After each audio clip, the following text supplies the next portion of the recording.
Good morning everyone. दोस्तों आज है जनवरी 25 2023 और हम लोग करने वाले हैं द हिंदू न्यूज़पेपर के एनालिसिस। मेरा नाम है सितेंद्र चौधरी और रोज़ की तरह फिर से आज हम लोग कुछ टॉपिक्स करने वाले हैं। तो बेसिकली ये पेज नंबर 5 पे था। तो पहला हम लोग टॉपिक करेंगे पर्स सीन फिशिंग। वैसे तो हम लोगों ने 2-3 हफ्ते पहले भी इसको किया था, लेकिन यहाँ पे थोड़ी सी डेवलपमेंट हुई है फ्रॉम द कोर्ट साइड, तो इसलिए हम थोड़ा इसको देखेंगे। रिपीटेड टॉपिक रहने वाला है, लेकिन जिन्होंने पहले टॉपिक मिस कर दिया था उनके लिए बिल्कुल ब्रांड न्यू टॉपिक होगा। डेट रीस्ट्रक्चरिंग, ये टर्म ना हम लोग बहुत बार पढ़ते हैं जब भी हम लोग किसी ऐसी कंट्री के बारे में बात करते हैं जहां पे बैलेंस ऑफ पेमेंट क्राइसिस चल रहा है, जैसे पाकिस्तान, श्रीलंका वगैरह। ये टर्म काफ़ी फ्रिक्वेंटली यूज़ होता है, तो आज मैं आपको इसका मीनिंग बताऊंगा। डेट रीस्ट्रक्चरिंग का मतलब होता क्या है। एक बहुत इंपॉर्टेंट टॉपिक है जो शायद आपने पहले नहीं किया होगा इतना अच्छे से डिटेल में, आज करेंगे। Can Betwa river interlinking project. India में कई सारी जगह पे ऐसे प्रपोजल आ गए हैं कि भैया रिवर को लिंक करना है, तो सबसे बड़ा जो प्रोजेक्ट है लिंक करने का रिवर का, वो है कैन बेतवा। इंडिया का पहला भी है और सबसे बड़ा भी है। इसके बारे में अच्छे से डिटेल में जानेंगे with some maps. Why olive ridley turtles are dying, आपको ये अच्छे से पता है। ओलिव रिडले टर्टल जो है उड़ीसा के कोस्ट पे पाए जाते हैं, ऑल दैट। सबसे स्मॉलेस्ट जो है वो टर्टल है दुनिया का, लेकिन काफ़ी डेथ हो रही है इनकी अभी। तो क्यों हो रही है, इसकी थोड़ी लोकेशन क्या है, रिडले के बारे में थोड़ा सा जानेंगे, कुछ प्रोजेक्ट्स वगैरह के बारे में बात करेंगे। तो जीएस पेपर 3 के परस्पेक्टिव से काफ़ी इंपॉर्टेंट टॉपिक अपना हो जाता है ये।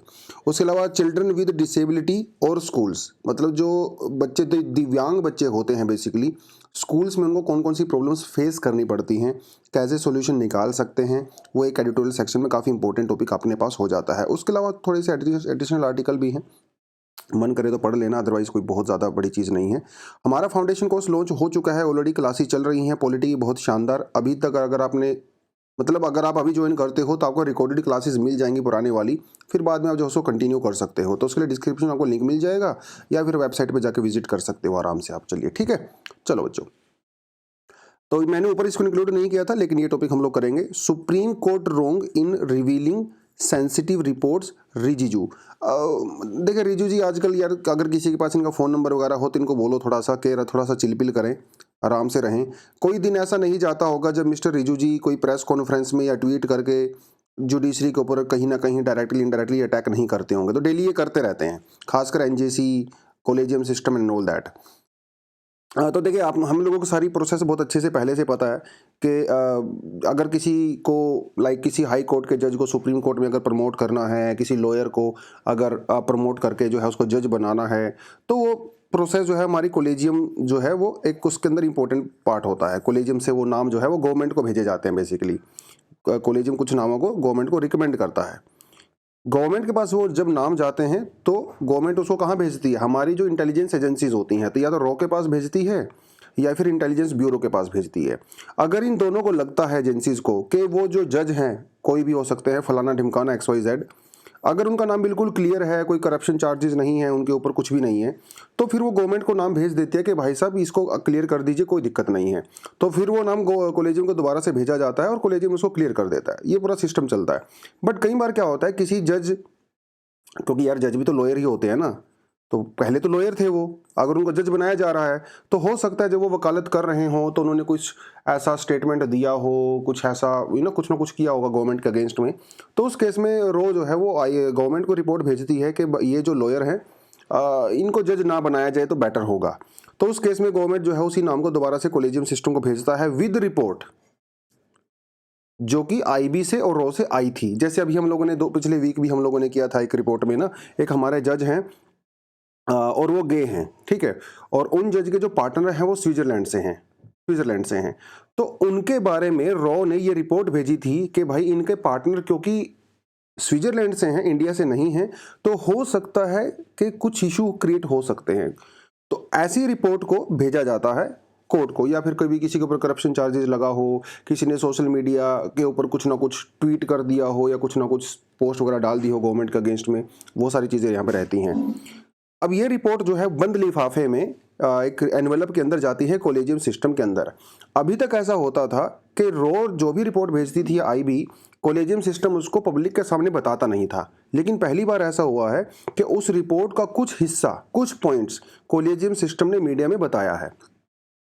ठीक है, क्यों बताया है? बिकॉज ट्रांसपेरेंसी इंक्रीज करने के लिए। क्योंकि गवर्नमेंट बोलती रहती है ना कॉलेजियम सिस्टम के अंदर ट्रांसपेरेंसी नहीं है या बंद कमरे में मीटिंग करते हो and all that. Collegium system ने कहा ठीक है, आपने जो रिपोर्ट भेजी हम उसको पब्लिक कर रहे हैं। अब पब्लिक कर दिया तो रिजू जी कह रहे हैं कि ये सेंसिटिव इंफॉर्मेशन थी भाई, आपने पब्लिक क्यों किया? तो ये तो कॉन्ट्राडिक्शन हो गया ना। एक तरफ आप कह रहे हो कि कॉलेजियम सिस्टम के अंदर ट्रांसपेरेंसी नहीं है, ट्रांसपेरेंसी करो, अब वो ओपन कर रहे हैं रिपोर्ट को, आप कह रहे हैं कि नहीं भाई ये तो सेंसिटिव इंफॉर्मेशन है। तो खुद की ही गवर्नमेंट के पॉइंट को यहाँ पे कॉन्ट्राडिक्ट किया जा रहा है, ठीक है। तो ये कुछ चीज़ें हैं, बाकी ऐसा कुछ इसमें था नहीं। वो जो सीक्रेट रिपोर्ट इन्होंने इशू की रही हैं, इतना कुछ सेंसिटिव उसमें था नहीं, ऐसी नॉर्मल सी बात थी उसके अंदर, ठीक है। चलो, purse seine fishing partially allowed. Partially allowed मतलब आधा अधूरा उसको अलाउ किया गया है। Allowed outside Tamil Nadu waters. देखिए पूरा मामला क्या है, थोड़ा सा आपको बताता चलूँ। पहले तो आपको ये जानना चाहिए पर्स सीन होता क्या है। पर्स सीन जो है वो फिशिंग होता क्या है। देखिए ना, इसके अंदर ऐसे नेट होते हैं जो आप देख रहे हो ना, नेट, और ये ऊपर हमारा जो है कोई शिप हो सकता है, कुछ भी, ठीक, बोट हो सकती है कोई बहुत बड़ी। तो इनके अंदर ऐसे नेट होते हैं और ये नेट बहुत बड़े बड़े होते हैं। तो ये नेट को जब फैलाया जाता है तो ये नीचे ओशन बॉटम तक चले जाते हैं, नीचे तक चले जाते हैं बॉटम तक। और जब इनको बंद किया जाता है तो ये पूरा ओशन जो बॉटम होता है ना हमारा, उस वहां से सभी कुछ कलेक्ट कर लेते हैं, सब कुछ कलेक्ट कर लेते हैं। तो माउथ ऑफ द पर्स, इस ये जो नेट होता है ना, इसे पर्स सीन नेट कहते हैं। This is called purse seine net. और ये बहुत बड़ा हो सकता है, 1 हेक्टेयर तक का भी हो सकता है, ठीक है। और सब कुछ, छोटे छोटे स्टोन्स, छोटी छोटी फिश, टर्टल्स, जेली फिश, सब कुछ इंक्लूड कर लेता है। तमिलनाडु ने इसको एक्चुअली बैन कर दिया था, प्रोहिबिट कर दिया था कुछ समय पहले तक, ठीक है। लेकिन फिर जो फिशरमैन है भैया वो कोर्ट वोट में चले गए, वो सारा मामला हुआ। तो तमिलनाडु, केरला, पुडुचेरी, ओडिशा, दादर नगर हवेली, दमन और दीव, अंडमान निकोबार ने इसको एक्चुअली प्रोहिबिट किया हुआ है up to 12 nautical miles. 12 nautical miles जो कि टेरिटोरियल वाटर होता है। हाँ, 12 नॉटिकल माइल के बाद में आप कर सकते हो, कोई प्रॉब्लम नहीं है, कोई समस्या नहीं है। जबकि गुजरात, आंध्र प्रदेश, गोवा, कर्नाटक, वेस्ट बंगाल ने अभी तक इसके ऊपर कोई भी बैन नहीं लगाया है। तो जब ये मामला कोर्ट में अभी गया तो कोर्ट ने जो है, सुप्रीम कोर्ट ने कहा कि देखो भाई, बैलेंस बनाना पड़ेगा यार, है ना। वहाँ पे जो फिशरमैन होते हैं, जो मछुआरे होते हैं, उनका तो रोजी रोटी बेचारा इसी से चल रहा है।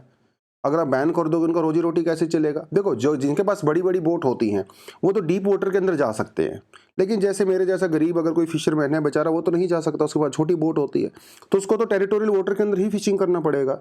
तो सुप्रीम कोर्ट ने जो है दोनों आर्गूमेंट को सुना। तो सुप्रीम कोर्ट ने कहा देखो यार, हम लोग ना ये फिशरमैन जो होते हैं बेचारे, इनकी पेट पे लात नहीं मार सकते, इनको भी सर्वाइवल करना ही पड़ेगा ना कम से कम। तो उन्होंने कहा कि चलिए ठीक है, हम लोग एक बीच का रास्ता निकालते हैं। तो कुछ टर्म्स एंड कंडीशंस के साथ पार्शियल तौर पे जो ये साइन पर्स जो फिशिंग होती है, इसको अलाउ कर दिया गया है। तो उन्होंने कहा कि देखो, एक तो आपको हफ्ते में सिर्फ 2 दिन कर सकते हो, हफ्ते में 2 दिन कर सकते हो, मंडे और थर्सडे। दूसरी बात ये कि 8 बजे से सुबह के शाम के 6 बजे तक कर सकते हो, उसके बाद आपको अलाउड नहीं है। हालांकि इसके अंदर हल्की फुल्की फ्लक्चुएशन हो सकती है। एक उन्होंने ये कहा कि जो GPS डिवाइस है वो लगाई जाएगी आपकी बोट के ऊपर, ठीक है, ताकि आपको प्रॉपर तरीके से जो है वो मॉनिटर किया जा सके, तो वो हम लोग लगाएंगे। और एक जो है कलर कोडिंग वगैरह उनको प्रोवाइड किया जाएगा, ठीक है, किसने किया है, नहीं किया है, कितनी देर तक किया, उसके हिसाब से कुछ ना कुछ वो करने वाले हैं। और जो मैंडेटरी कर दिया गया है कि आइडेंटिटी कार्ड्स को कैरी करना है, मतलब जिनको अलाउ किया गया है सिर्फ वही फिशिंग कर सकते हैं, कोई और फिशिंग नहीं कर सकता है। तो ये जो है कुछ कुछ मामला यहाँ पे बनता है। फिलहाल तो सुप्रीम कोर्ट ने इनको थोड़ा सा दिया है एक रिलीफ। अब ये कितने दिन तक रहेगा नहीं रहेगा वो थोड़ा देखने वाला मामला है। तो ये थोड़ा सा आपको साइन पर्स के बारे में थोड़ा पता होना चाहिए। पहले भी हम लोगों ने ये किया था। और ये 12 नॉटिकल माइल, ये इतना इंपॉर्टेंट क्यों है भाई? 12 नॉटिकल माइल ये बार बार यूज़ हो रहा है यहाँ पे। इसका रीज़न ये है कि जो 12 नॉटिकल माइल्स होता है उसे टेरिटोरियल वाटर कहते हैं। यहाँ पे 12 नॉटिकल माइल तक जो टेरिटोरियल वाटर होता है, यहाँ पे किसी भी कंट्री का पूरी तरह से अधिकार होता है, वो यहाँ पे कोई भी एक्शन ले सकते हैं। मतलब यहाँ से टेरिटोरियल वाटर्स का जो सरफेस होता है, पानी का जो सरफेस होता है वहाँ पे, सरफेस के ऊपर जो एयर स्पेस होता है वहाँ पे, और नीचे जो ओशन बॉटम होता है यहाँ पे, तीनों जगह आप कुछ भी कर सकते हो। मतलब अगर 12 नॉटिकल माइल के ऊपर कोई जहाज वगैरह आ रहा है, कोई प्लेन आ रहा है, तो आप उसको गिरा सकते हो, उसको आपकी परमिशन लेनी पड़ती है यहाँ पे आने के लिए। ये मामला होता है 12 नॉटिकल माइल से। फिर नेक्स्ट 12 नॉटिकल माइल होते हैं उसे कहते हैं कंटिगुअस जोन। और ये जो नॉटिकल माइल की हम लोग बात करते हैं, बेस लाइन से स्टार्ट होता है। बेस लाइन मतलब जहाँ से आपका जो बीच वगैरह होता है ना एरिया, वहाँ से स्टार्ट होता है लगभग। और बीच एरिया से मतलब बेस एरिया से 200 नॉटिकल माइल का जो एरिया होता है, ठीक है, उसे कहते हैं एक्सक्लूसिव इकोनॉमिक जोन। ठीक है, तो ये यहाँ से 200 नॉटिकल माइल माना जाता है। और टेरिटोरियल वाटर से फिर यहाँ इसको बोलते हैं एक्सक्लूसिव इकोनॉमिक जोन, इसके बीच वाला एरिया। ठीक है, शुरुआत होती है बेस लाइन से, ठीक है, लेकिन एक्सक्लूसिव इकोनॉमिक जोन बोला जाता है टेरिटोरियल वाटर के बाद में। तो ये थोड़ा थोड़ा सा इसके अंदर फर्क होता है, तो ये थोड़ा आपको देखना पड़ेगा। ये मैप आप देख लोगे तो आपको ऐसे ही पता चल जाएगा। ये यूनाइटेड नेशन का जो अनक्लोज है हमारा, वहाँ से मैंने इमेज डाउनलोड किया है, तो एक अच्छी इमेज है, परफेक्ट इमेज है। कई सारे मैंने देखता हूँ इंटरनेट वगैरह के ऊपर गलत भी दिया होता है, लेकिन क्योंकि ये डायरेक्ट यूनाइटेड नेशन वाला लिया हुआ है तो ये काफ़ी करेक्ट है। ठीक है, तो एक तो होती है हमारी बेस लाइन से 12 नॉटिकल माइल तक होता है टेरिटोरियल वाटर। इसी बेस लाइन से 200 नॉटिकल माइल तक, ठीक है, हम लोग कंसिडर करते हैं। लेकिन जो एक्सक्लूसिव इकोनॉमिक जोन होता है वो शुरू होता है टेरिटोरियल वाटर के बाद में। ये थोड़ा थोड़ा आपको पता होना चाहिए। ठीक है, और फिर 12 नॉटिकल माइल के बाद जो है हाई सी शुरू हो जाते हैं, डीप ओशन शुरू हो जाते हैं। ठीक है, यहाँ पे किसी का ऐसा कोई अधिकार नहीं होता है। एक्सक्लूसिव इकोनॉमिक जोन के अंदर आप इकोनॉमिक, जैसे अगर कोई ऑयल वगैरह अगर मिलता है एक्सप्लोर कर सकते हो एंड ऑल दैट। ठीक है, तो कुछ ना कुछ आप एक्टिविटी कर सकते हो। तो ये कुछ कुछ चीज़ें हैं। तो मेन टॉपिक ये इसके बारे में नहीं था, it's a different topic. Topic था इसके बारे में, पर्स इन जो हम लोग फिशिंग करते हैं। ठीक है, ये तो फिर किसी और दिन कुछ ना कुछ आर्टिकल आएगा तो डेफिनेटली कर लेंगे। ये तो मैंने आपके लिए वैसे डाल दिया था यहाँ पे थोड़ा सा content. IMF confirms India's finance assurance to Sri Lanka. तो एक डेट रिस्ट्रक्चरिंग की बात हो रही थी। जो श्रीलंका के अंदर हालत ख़राब चल रही है भैया, श्रीलंका वालों ने IMF से मदद मांगा था, लेकिन IMF ने कहा था कि मैं तब तक आपकी हेल्प नहीं करूंगा जब तक आप डेट रिस्ट्रक्चरिंग नहीं करोगे। ठीक है, आप डेट रिस्ट्रक्चरिंग करिए, आपकी हेल्प मैं कर दूंगा। अब ये डेट रिस्ट्रक्चरिंग क्या होता है? डेट रिस्ट्रक्चरिंग का मतलब यह है कि मान के चलिए कि जैसे कोई पर्सन है, ठीक है, सुरेश है, मान लो कोई, इट्स अ पर्सन सुरेश, और दूसरा कोई पर्सन है जिसका नाम है रमेश। ठीक है, सुरेश ने रमेश से 10,000 रुपये उधारे लिए। ठीक है, अब सुरेश उसको जो है टाइम पे दे रहा था शुरुआत में, लेकिन बाद में सुरेश की हालत बेचारी की ख़राब हो गई, इसके ये बीमार हो गया, इसको जॉब से निकाल दिया गया, तो इसके पास पैसे नहीं थे। अब सुरेश को पैसे नहीं दे पा रहा है रमेश को। अब यहाँ पे दो चीज़ें हो सकती हैं। सुरेश रमेश को सीधा मना कर सकता है कि भाई साहब मेरे पास पैसा नहीं है, मैं तो बैंकरप्ट हो गया हूँ। वो लास्ट ऑप्शन होता है बैंकरप्ट होने का। ठीक है, लास्ट ऑप्शन होता है। लेकिन एक और कंडीशन होती है, सुरेश रमेश के साथ नेगोशिएट कर सकता है कि देख भाई, अभी तक तो मैं जो तुझे पैसे दे रहा था, इसका मतलब मेरी नीयत में तो खोट नहीं है, लेकिन अभी मेरी क्योंकि खुद की हालत बहुत ख़राब है तो मैं आपको टाइम पे नहीं दे पाऊंगा। पहले कंडीशन इन दोनों ने बीच में ये थी कि ये जो 10,000 रुपये हैं वो उसको 1 साल के अंदर देने पड़ेंगे। That was the condition with 8% interest rate. But Suresh की क्योंकि हालत बेचारे की खुद खराब है, तो वो रमेश से नेगोशिएट करता है कि देख भाई, 1 साल में नहीं दे पाऊंगा यार, 2 साल दो मुझे कम से कम, और इंटरेस्ट रेट भी थोड़ा सा कम कर दो यार, 8% बहुत ज़्यादा है मेरे हिसाब से, प्लीज़ इसको 6% कर दो, धीरे धीरे आपके पैसे चुका दूंगा। ठीक है, मना नहीं कर रहा हूं पूरी तरह से, बैंकरप्ट नहीं हो रहा हूं, बट पैसे चुका। इसे कहते हैं डेट रिस्ट्रक्चरिंग। जब आप अपने क्रेडिटर के साथ नेगोशिएट करके अपनी जो कंडीशंस होती हैं उनको थोड़ा सा चेंज कर सकते हो, या तो रीपेमेंट का पीरियड को एक्सटेंड कर देते हो या फिर इंटरेस्ट रेट को लो कर देते हो। ठीक है, इसे कहते हैं डेट रिस्ट्रक्चरिंग। आप डिफॉल्ट नहीं हो रहे हो, बैंकरप्ट नहीं हो रहे हो, ये बैंकरप्ट होने से पहले वाली प्रोसेस होती है। You will still pay the money. Debt restructuring का मतलब ये नहीं कि भैया छोड़ दो, no no, you will still pay the money, लेकिन जो टर्म्स एंड कंडीशन होते हैं वो थोड़ी सी लीनियंट होती हैं। श्रीलंका के वाले केस में श्रीलंका के जो सबसे बड़े क्रेडिटर हैं वो है चाइना, इंडिया और जापान। ठीक है, IMF ने ये कहा था श्रीलंका को कि आप इनके साथ नेगोशिएट करिए, डेट रिस्ट्रक्चरिंग करिए, तब जाके मैं आपको पैसा दूंगा। तो अभी तक इंडिया के साथ तो उन्होंने नेगोशिएट कर लिया है, अभी देख ही सकते हो, जयशंकर जी गए हैं खुद श्रीलंका में, बातचीत उन्होंने किया है, तो उन्होंने कहा कोई बात नहीं, पैसा जब आपके पास होगा चुका देना। देखो दोस्तों में तो ऐसा ही होता है ना यार, दोस्तों में हम ना किसी को बहुत ज़्यादा फोर्स नहीं कर सकते। ठीक है भाई, जब होगा दे देना, कोई ऐसी बात नहीं है, ऐसे ही तो बोलते हो दोस्तों को। तो श्रीलंका तो हमारा दोस्त भी है और छोटा भाई भी है, तो इसलिए हम लोगों ने किया है। अभी चाइना ने और जापान ने के साथ नेगोशिएशन शुरू होने वाली है, तो it's a positive signal to IMF है ना, IMF अभी उसको पैसा दे सकता है बेसिकली, क्योंकि उसके दोस्त उसका साथ दे रहे हैं। तो ऐसा ही होता है दोस्ती में। चलिए जी, what else the Ken Betwa river link project. पहले तो आपको लोकेशन पता होनी चाहिए, क्या पूरा मामला यहाँ पे बन रहा है। अगर हम लोग ये मैप को देखें, इस वाले मैप को, तो ये देखिए जरा, ये है अपनी यमुना रिवर, ठीक है, यमुना रिवर, और इधर से आ रही है अपनी गंगा रिवर, और यहाँ पे प्रयागराज में दोनों का मिलन होता है, ठीक है, वो हमारा कंसर्न नहीं है। When we talk about the Yamuna tributary, तो हमारे यहाँ पे रहती है जी चंबल। चंबल तो आप समझ ही गए होंगे, है ना, चंबल के बीहड़, जहाँ पे डाकू रहते थे एक समय में, है ना, निर्भय सिंह गुज्जर, फूलन देवी, पान सिंह तोमर, वो सब यही है, मालवा वाला जो प्लेटो है, ठीक है, वहीं पे रहते थे वो लोग। तो चंबल, चंबल की एक ट्रिब्यूटरी है इधर करके बानस, ठीक है, और इसी की एक और ट्रिब्यूटरी है छोटी, जिसका नाम है पार्वती, राइट। एक और ट्रिब्यूटरी है यमुना की, जियो है बेतवा, यह है बेतवा, चंबल, बेतवा, और इसके आगे एक छोटी रिवर आती है जिसका नाम है कैन, ठीक है। बाद में है ये सोन, सोन रिवर जो है वो गंगा के ट्रिब्यूटरी है, ये यमुना के ट्रिब्यूटरी नहीं है, ठीक है, अमरकंटक प्लेटो से निकल रही है। तो सारा खेल बेसिकली यहाँ पे केन और बेतवा के बीच में है। यहाँ पे एक जो है हम लोग कनाल बना रहे हैं, बेसिकली केन से जो सरप्लस वाटर है हम वो बेतवा में ट्रांसफर करना चाहते हैं। बेतवा में ट्रांसफर करने से क्या होगा, जो बुंदेलखंड वाला रीजन है, बुंदेलखंड वाला रीजन है जो कि ज़्यादातर यूपी में है और थोड़ा मध्य प्रदेश में भी है, वहाँ पे हम लोग पानी प्रोवाइड करवाना चाहते हैं, क्योंकि ये जो बुंदेलखंड वाला रीजन है काफ़ी ज़्यादा यहाँ पे पानी वानी की काफ़ी कमी रहती है ओवरऑल। ये तो है हमारा प्रोजेक्ट। तो रिवर आप यहाँ पे देख सकते हो क्लियरली। तो ये देखिए आपका जो है चंबल है इधर, ठीक है, भिंड, भिंड मुरैना, वो कुछ काफ़ी एरिया पड़ते हैं वहाँ पे। इधर से आप नीचे जाते हो, ये चंबल रिवर है, और यहाँ पे जो है कोटा, कोटा बैराज हम लोगों ने बनाया हुआ है, ठीक है, यहाँ पे बिजली बिजली पैदा करते हैं हम लोग। तो एक छोटी रिवर है काली सिंध, उसके बाद पार्वती हम लोगों ने देख ही लिया था, this is again Sindh, this is Betwa, this is Ken. तो ये थोड़ा सा इसको हम लोगों ने यहाँ पे करना है। और यहीं पे पड़ता है आपका पन्ना टाइगर रिजर्व, ठीक है, पन्ना टाइगर रिजर्व, और पन्ना रिवर भी यहाँ से बहती है।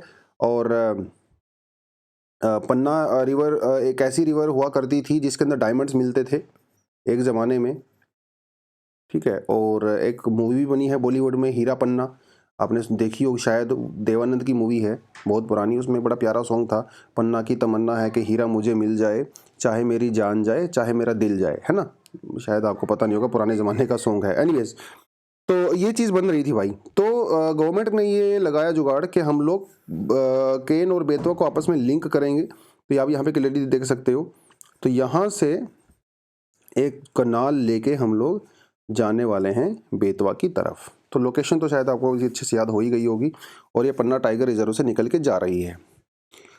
पर ये न्यूज़ में क्यों है? कोई आर्टिकल ऐसे फालतू में तो आता नहीं है, न्यूज़ में तो होना चाहिए। न्यूज़ में वो इसीलिए है क्योंकि अभी एक स्टीयरिंग कमेटी जो है पार्लियामेंट की, उसने जो है केन बेतवा लिंक प्रोजेक्ट के बारे में अभी एक मीटिंग किया था नई दिल्ली में, और उन्होंने कई सारी बातें वहाँ पे बोली हैं। उन्होंने एक बात ये कही है, जो केन बेतवा लिंक प्रोजेक्ट है वो सरकार का एक फ्लैगशिप प्रोग्राम है, मतलब सरकार उसको लेके काफ़ी सीरियस है, और इंडिया का सबसे बड़ा प्रोग्राम तो ऑफ कोर्स है ही। इससे क्या होगा, बुंदेलखंड वाला जो रीजन है वहाँ पे जो पानी की कमी है वो दूर हो सकती है, ऐसा उन्होंने कहा है। 2021 में जब यूनियन कैबिनेट की ने जो है केन बेतवा लिंक प्रोजेक्ट के लिए 44,605 करोड़ रुपीज़ एक्चुअली सैंक्शन कर दिए थे, ठीक है। इसमें हम लोग क्या करेंगे, एक डैम बनाएंगे अपनी केन रिवर के ऊपर, जिसका नाम होगा दोधन डैम, ठीक है। इस दोधन डैम से जो पानी इकट्ठा होगा उसको बाद में हम लोग बेतवा से लिंक कर देंगे, और ये पन्ना टाइगर रिजर्व के अंदर से जाने वाला है। 103 मेगावाट की हाइड्रो इलेक्ट्रिक पावर प्लांट हम लोग यहाँ पे लगाने वाले हैं। तो एक तो वाटर स्कार्सिटी भी दूर हो जाएगी और बिजली भी मिलेगी। भाई इतना पैसा आप खर्चा कर रहे हो तो एक चीज़ के लिए थोड़ी ना खर्चा करोगे, बहुत सारी चीज़ें करोगे, टूरिज्म वहाँ पे डेवलप करोगे, इरिगेशन पर्पज़ के लिए, फ्लड वगैरह को कंट्रोल करने के लिए, है ना, वो सब करते हैं हम लोग, तो वो होगा। तो उसके अलावा जैसे छतरपुर है, टीकमगढ़ है, झांसी डिस्ट्रिक्ट है, वहाँ से उसको हम लोग निकालेंगे। 6.3 लाख हेक्टेयर लैंड पे जो है वो इरिगेशन प्रोवाइड करवा सकता है हर साल। लेकिन इतना बड़ा प्रोजेक्ट है, 2 स्टेट यहाँ पे इन्वॉल्व हैं, तो लीगल चैलेंजेस तो आएंगे, है ना, लीगल चैलेंज तो आएंगे। पहली बात तो हमारा जो वाइल्ड लाइफ प्रोटेक्शन एक्ट है 1972, इसके अंदर काफ़ी लीगल चैलेंज होने वाले हैं। 1972 मतलब ये जो वाइल्ड लाइफ प्रोटेक्शन एक्ट है, इसके तहत हम लोग किसी भी एरिया को सेंचुरी और नेशनल पार्क डिक्लेयर कर सकते हैं। और ऐसे कोई किसी फालतू जगह को नहीं करते हैं। जो लगता है कि भाई इकोलॉजिकली बहुत सेंसिटिव है, अगर हमें लगता है कि यहाँ की बायोडाइवर्सिटी को प्रोटेक्ट करना चाहिए, उसी को हम लोग wild life sanctuary national park declare करते हैं। एक बार अगर किसी एरिया को सेंचुरी और नेशनल पार्क डिक्लेयर कर दिया जाता है तो वहाँ पे ह्यूमन एक्टिविटी बहुत मिनिमम हो जाती है, ना के बराबर हो जाती हैं। और यहाँ पे तो पन्ना टाइगर रिजर्व है, यहाँ पे तो ह्यूमन एक्टिविटी वैसे भी अलाउड नहीं है। तो भाई एक तरफ आप कह रहे हो कि ह्यूमन एक्टिविटी अलाउड नहीं है according to wildlife protection act, दूसरी तरफ आप प्रोजेक्ट बना रहे हो, तो ये तो वैसे भी कॉन्ट्राडिक्शन हो गया, तो वायलेशन हो गया। हाँ, एक बात तो है, वाइल्ड लाइफ प्रोटेक्शन एक्ट के अंदर ये प्रोविजन दिया हुआ है कि किसी एक्सट्रीम केस में आप वहां के वाटर को डाइवर्ट कर सकते हो, उसको रोक सकते हो, या फिर एनहेंस कर सकते हो फ्लो ऑफ वाटर किसी खास एक्स्ट्रा ऑर्डिनरी कंडीशन में। बट वो एक्स्ट्रा ऑर्डिनरी कंडीशन क्या होती है? वो एक्स्ट्रा कंडीशन होती है कि वाइल्ड लाइफ को इंप्रूव करने के लिए। ठीक है, मतलब आप डैम, स्कूल, रोड के लिए नहीं कर सकते। वो एक्स्ट्रा, अगर गवर्नमेंट को लगता है कि भैया वाइल्ड लाइफ को मैनेज करने के लिए और प्रोटेक्शन की रिक्वायरमेंट है, तभी आप ये सब कर सकते हो। लेकिन केन बेतवा में तो ऐसा हो नहीं रहा है। केन बेतवा में जो हम लोग प्रोजेक्ट लगा रहे हैं वो ह्यूमन कंडीशन इंप्रूव करने के लिए लगा रहे हैं रादर देन वाइल्ड लाइफ। तो पहली बात तो ये वाइल्ड लाइफ प्रोटेक्शन एक्ट का वैसे भी वायलेशन है। दूसरी बात यह है कि अभी नेशनल ग्रीन ट्रिब्यूनल के पास ये केस पेंडिंग गया हुआ है, तो वो एक अलग से यहाँ पे रहेगा। दूसरी बात यह है कि नेशनल पार्क से थोड़ा सा दूर हमारे पास केन घड़ियाल सेंचुरी भी है, और जो हमारे पास घड़ियाल हैं वो क्रिटिकली एंडेंजर्ड गैंगेटिक घड़ियाल, क्रिटिकली एंडेंजर्ड स्पीसीज हैं भाई।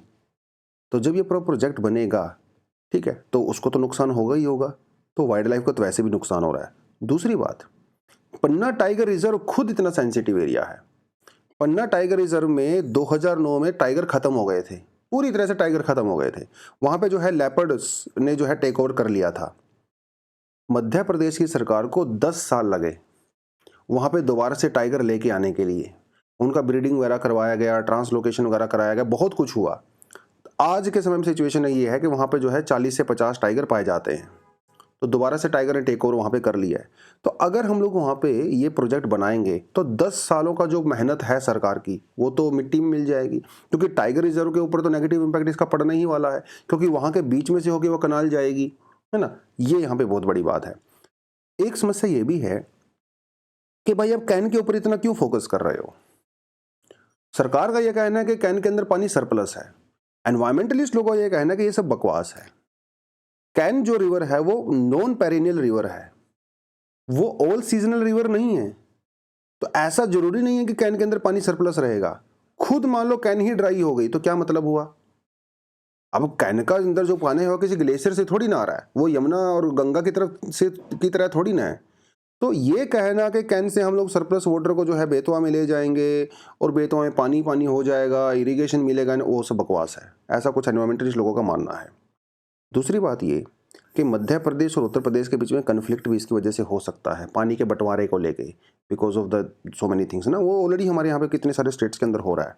तो ये बनता है पूरे का पूरा मामला। बहुत सारे इंडिपेंडेंट एक्सपर्ट्स का ये मानना है कि केन बेतवा प्रोजेक्ट की बजाय सरकार को क्या करना चाहिए। चंदेल जो राजा हुआ करते थे वहाँ पे, जब वो राजा हुआ करते थे उन्होंने अपने राज्य में बहुत सारी लेक्स और बहुत सारे पॉन्ड्स बनाए थे, क्योंकि उस समय में भी वहाँ पे पानी की कमी हुआ करती थी। आज के समय में मोस्टली वो जो लेक्स और पॉन्ड्स हैं वो खत्म हो चुके हैं।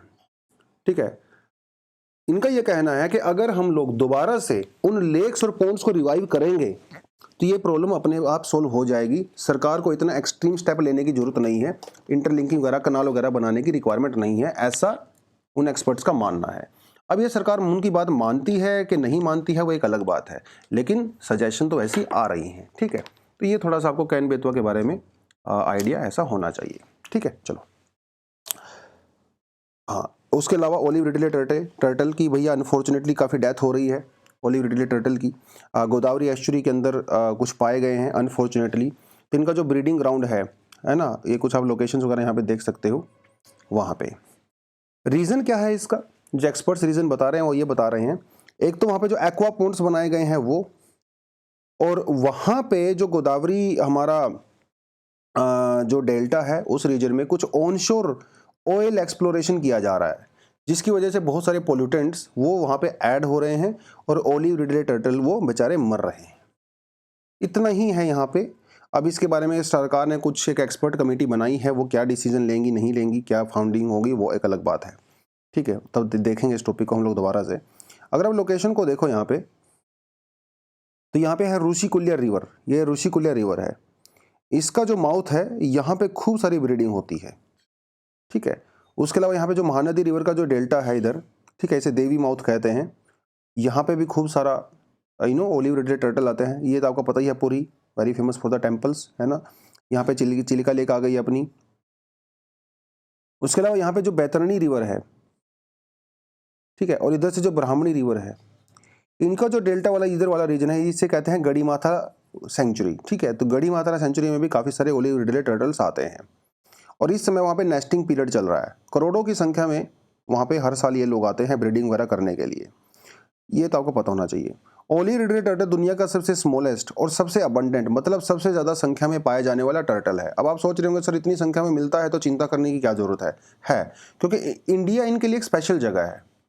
पूरी दुनिया में ये जहाँ भी रहते हैं इस समय इंडिया में आके जो है वो बेचारे ब्रीडिंग करते हैं, तो खास तो अपने आप ही हुए। इसीलिए हम लोगों ने इनको वाइल्ड लाइफ प्रोटेक्शन एक्ट के शेड्यूल 1 में भी डाला हुआ है। हालांकि IUCN के रेड लिस्ट में ये वल्नरेबल हैं, बहुत ज़्यादा प्रोटेक्शन है नहीं, बट इंडिया वाले तो कर रहे हैं। ये जो मास वेस्टिंग नेस्टिंग साइट होती हैं इनकी, उनको कहा जाता है अरीबाड़ा। ठीक है, ये थोड़ा नाम आप याद कर सकते हो। तो ये तो हो गया ओलिव रिडले टर्टल्स के बारे में।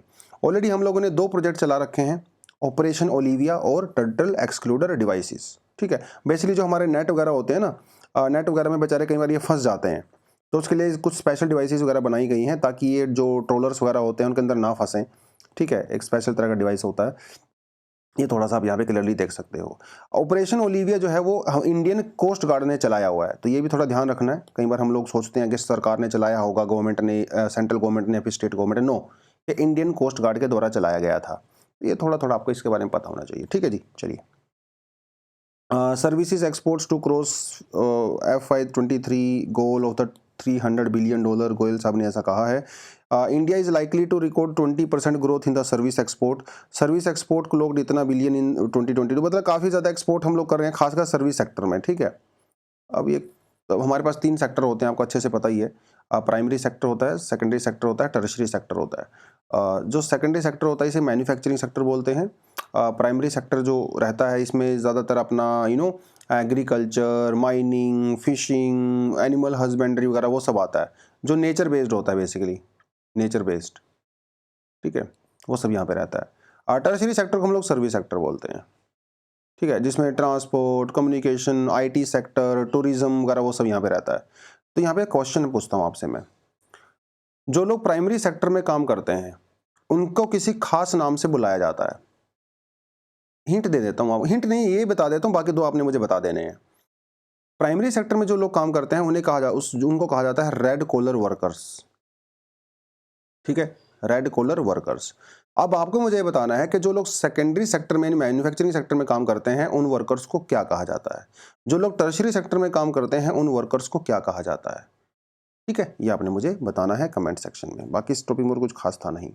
चलिए, developing schools without barriers.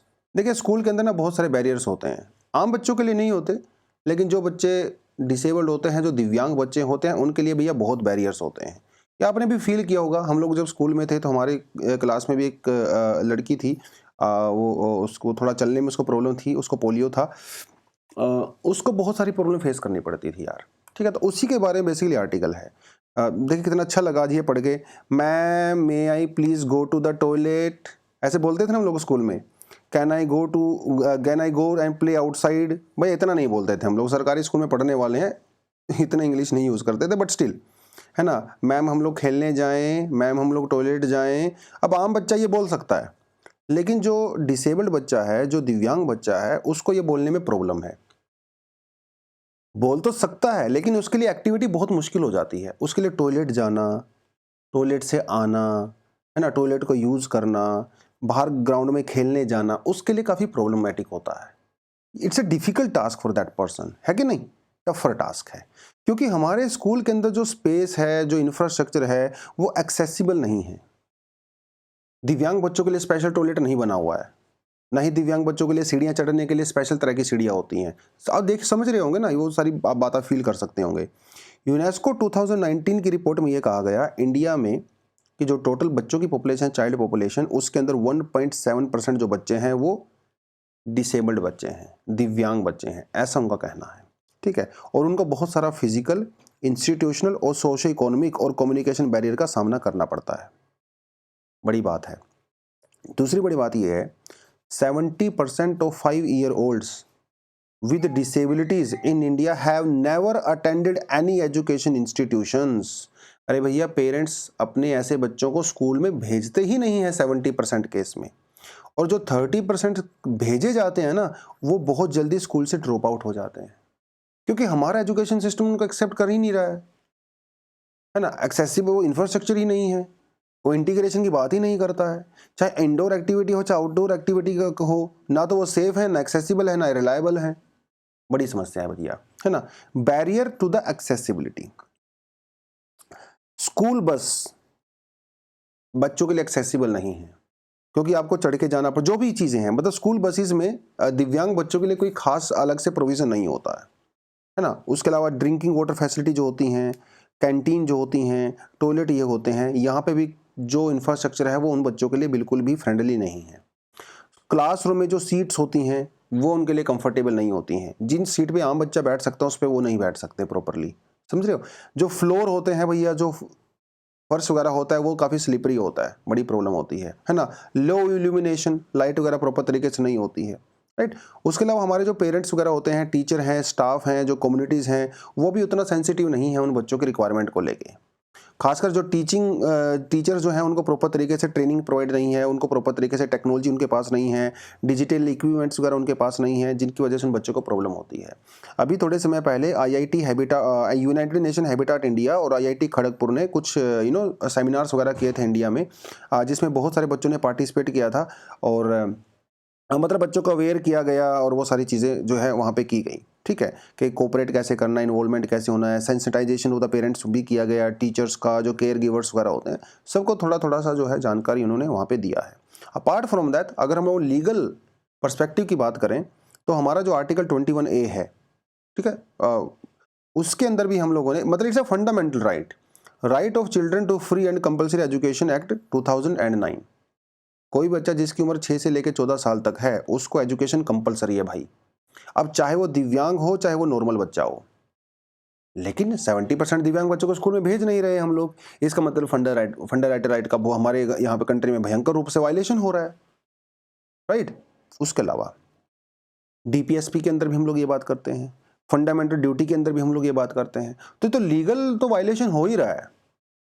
Apart from that, जो सर्व शिक्षा अभियान है, उसके अंदर एक पॉलिसी है जिसे कहा जाता है जीरो रिजेक्शन पॉलिसी। मतलब किसी भी बच्चे को स्कूल में एडमिशन लेने से आप रिजेक्ट नहीं कर सकते किसी ग्राउंड के ऊपर। अगर आप ये नहीं कह सकते अरे यार ये बच्चा तो दिव्यांग है तो इसको मैं स्कूल में एडमिशन नहीं लूंगा, आई एम सॉरी, नो। सर्व शिक्षा अभियान कहता है आपको सभी बच्चों को लेना पड़ेगा। Every child with special needs irrespective of the kind, category and degree of the disability is provided meaningful and the quality education, ऐसा हमारा सर्व शिक्षा अभियान कहता है। इसके अलावा जो यूनाइटेड नेशन की कन्वेंशन है rights on the person with disability, India ने इसको ऑलरेडी रेटिफाई किया है। मतलब लीगल तौर पे we are bound to take steps for the welfare of the disabled people. ये बड़ी बड़ी बातें हैं। उसके अलावा गवर्नमेंट ने एक और प्रोग्राम लॉन्च किया है, एक्सेसिबल इंडिया कैंपेन, जिसका मतलब है सुगम्य भारत अभियान 2015। ये भी उसी एक्सेसिबिलिटी की बात करता है। कहता है leave no one behind, if you are disabled और not doesn't matter, we are not going to leave any person behind just for the sake of और just for the lack of infrastructure, ये उन्होंने कहा।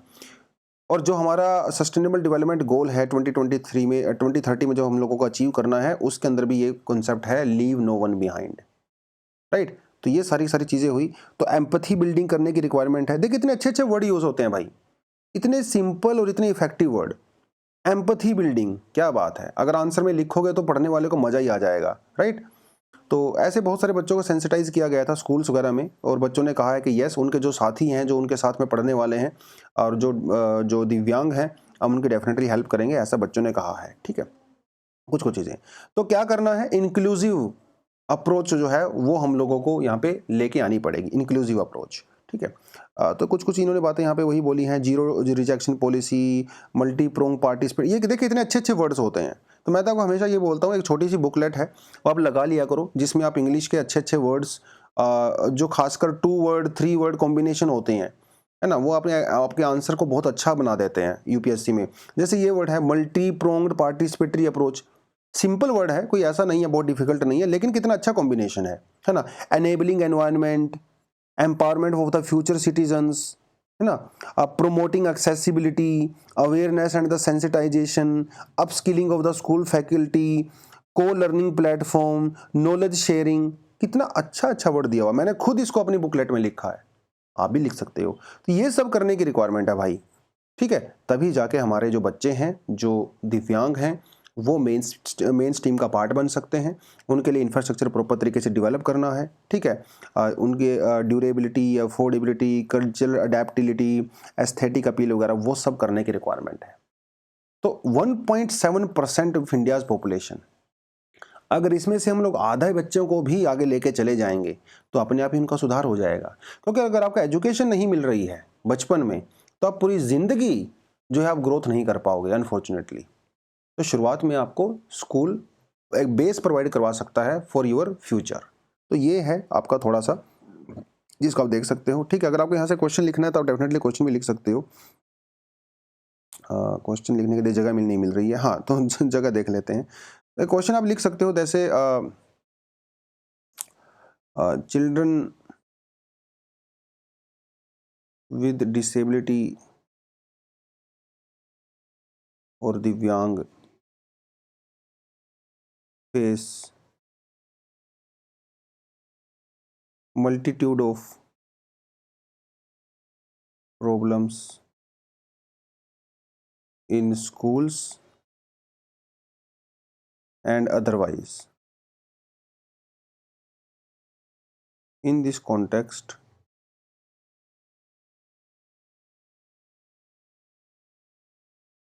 discuss the scenario in India and suggest some solutions. ठीक है, suggest some solutions. 150 words में आप आराम से इस आंसर को लिख सकते हो एंड 10 मार्क्स। ठीक है, चिल्ड्रन विद डिसेबिलिटी और दिव्यांग face multitude of problems in schools and otherwise. In this context discuss the scenario in India and suggest some solution. So that is the question for you for the day. और बाकी जो आपसे देख दो सवाल पूछे हैं कमेंट सेक्शन में उसका आंसर दो। तो आज के लिए बच्चों इतना ही है। Thank you very much, all the best, जय हिंद। और कल के लिए जो है सभी को बधाई हो। और लेट्स सी कल न्यूज़पेपर आता है कि नहीं आता है, वो देखेंगे हम लोग। अगर नहीं आएगा तो फिर डेफिनेटली कल नहीं करेंगे, आएगा तो कल हम लोग कर लेंगे। So that is all for the day. Thank you very much, all the best and जय हिंद।